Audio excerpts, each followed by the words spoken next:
Сәлем достар, сіздермен Bekzat және менің арнама қош келдіңдер. Менің ардымда 6000 тіркеліс жиналды. Және барлықтарыңа өте көп рахмет. Біз күнде өсіп келе жатырмыз және алдағы уақытта біз 7000 тіркелушіге жетеміз деп ойдамын. Олай болса менің арнама тіркеліп кет. Менің каналымда жаңадан келген тіркелушілер болғандықтан мен өзім жайлы факттер деген видео түсіремін. Яғни бүгінгі видеода мен сендерге өзім жайлы қызықты және сен білмеген кейбір құпиялы факттерді айтатын боламын. Олай болса видеоның тақырыбына көшейік.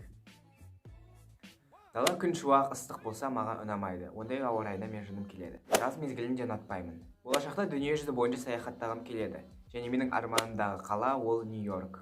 7 жасымда мені көлік қағып кеткен болатынмын. Бірақ мен аманмын, алдарыңызда отырмын. Сондықтан мен былайша айтқанда екінші өмір сүріп жүрмін. Мектептегі сүйікті пәнім ол ағылшын. Және сандармен байланысты барлық сабаққа, яғни жыным келеді. Дала салқын және жаңбырлы бұлттанып тұрған ауа райын өте қатты жақсы көремін. Және де бұндай ауа райында мен өте көп жаяу жүргенді тағы да жақсы көремін. Қазақ эстрадасындағы жұлдыздардан мен тек қана Айдана Меденованы тыңдаймын. Оның тек қана бір өлеңі бар, тәтті дауыс деген. Пародисте мысық асырағым келеді. Ащы тағамдарды өте қатты жақсы көремін. Және мен ең сүйікті фастфудым ол суши, ролл және де пицца. Алғашқы темекіні 3-ші сыныпта тартып көрген болатын. Ол маған ұнаған жоқ, сондықтан мен оны болашақта да шекпеймін. Менің адал достарым өте аз. Тамыздың 3-і, яғни осы жылы мен 16-ға толамын, және удостоверение аламын. Осы 5-ші күні менің каналымда ақшалай конкурс болады, сондықтан колокольчикті басып 5-ші күнді күтіңіздер. 4-ші немесе 5-ші сыныпта мен 1-2 ай каратэмен айналысқан болатынмын. Мен үйде ешқашан сабақ жасамаймын, себебі мен басқа заттарға алаңдап кетемін. Және мен 6 жасымнан бастап басқа қалаларға барып жүрдім. Және осыдан менің қандай ответственный екенімді білуге болады. Мені танитын адамдардың барлығының көңіл-күйлерін көтеріп жүремін, және менімен дос болсаң ол өте қызықты болады. Адамдарды әрдайым күлдіртіп жүремін. Егер де үй шашылып тұрса, мысалы мен залда отырмын, ал спальныйда, например, бірдеңе шашылып жатса, или кухняда бірдеңе шашылып жатса, онда мен просто так отыра алмаймын, ісіме айналыса алмаймын. Өйткені үйдің бір жері шашылып тұрса, мен нервный стресс болады, сондықтан мен үйдің барлығын жинап тастап, содан кейін барып өзімнің ісіме отыра аламын. Мен кино қарағанды жақсы көремін, және кинотеатрға барғанды да. Сондықтан мен кинотеатрға көп барамын. Және соңғы кездері мен ақшаны көп құртып кеттім. Және мен жұмыс іздеп жүрмін, бірақ 15 жаста мен дұрыс жұмыс таба алмай жүрмін. Мына телефонды сатып алғым келеді, бірақ ол 350 мың теңге тұрады, сондықтан маған оны әлі алда миллион жыл жинау керек.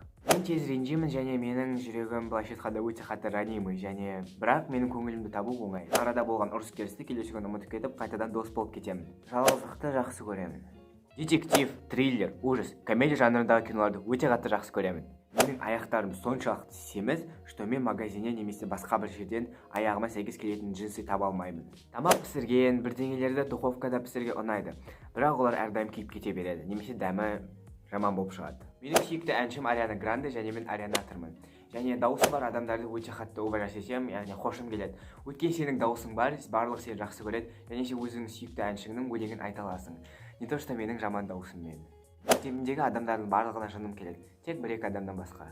Өте көп ұяламын, және бір жерге баруым үшін менің қасымда обязательно біреу болу керек. Билеп үйренгім келеді, бірақ менен ол дұрыс шықпайтын шығар. Маған алкоголь ұнамайды, және болашақта да ұнамайтынына сенімдімін. Өйткені оның дәмі жаман, қалай үлкендер оны ішеді. Аэропортта жұмыс жасағым келеді, және маған самолетта ұшқан өте қатты ұнайды. Көңіл күйім болмағанда мен тамақты өте көп жеп қоямын. Худи, толстовка, футболканың мен әрдайым негізінен үлкен размерін алғым келеді, себебі мен денемдегі зат бос тұрғанын қалаймын. Или же мен өзімнің жай ғана майымды жасырғым келеді. Ең алғашқы ақшамды мен 9 жасымда тауып бастағанмын. Қалай десеңіз, менің сыныбымда барлығы наклейка жақсы көретін. Яғни ол кезде наклейкаларды бәрі жақсы көреді. Сосын мен магазиннен 50-100 теңгеге наклейка сатып алып, соны 2 есе бағасына сататын едім. Жыландардан өте қатты қорқамын. Кішкентай кезінде мен байқамай ферри ішіп қойған болатын, және оның дәмі өте қатты жаман болатын. Ең басты арманым парашюттан секіру. Достар, сендер осы видеоны әдемі ойдамын. Онда сіз ұзақтың жоға тіркелмесін басып, менің арнама тіркеліп, колокольчик басып кетуді ұмытпа. және менің инстаграмға тіркеліп кет. Аты Мінеки. Және 5-ші күні айтып өткенде конкурс болады. Және саған пиар керек болса, маған жаз, пиар істеп беремін. Бағасы өте төмен.